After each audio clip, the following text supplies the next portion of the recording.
Decades ago, an American soldier wrote home, telling of the horrors that he saw in Vietnam. He was killed before he could mail the letters.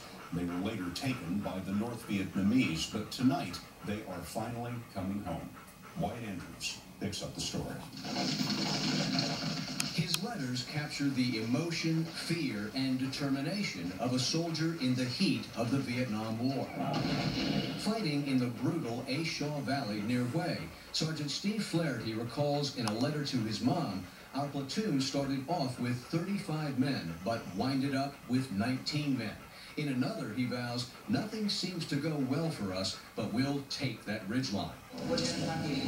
Sergeant Flaherty's letters were released by the Vietnamese military today as part of a symbolic exchange with Defense Secretary Leon Panetta. Panetta, in turn, handed over the diary of a Vietnamese soldier recovered by a U.S. Marine.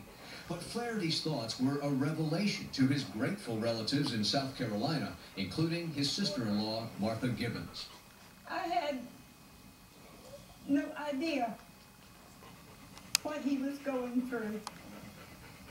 And my heart, now 40-something years later, just bleeds for him as to how alone and afraid and scared he was.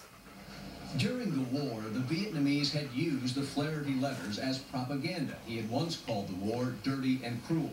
But today, Panetta is using the letters strategically.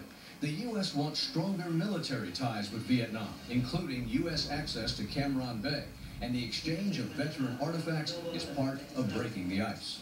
It helps to humanize the terrible sacrifice that was made on both sides. In trying to create peace between two countries that were at war.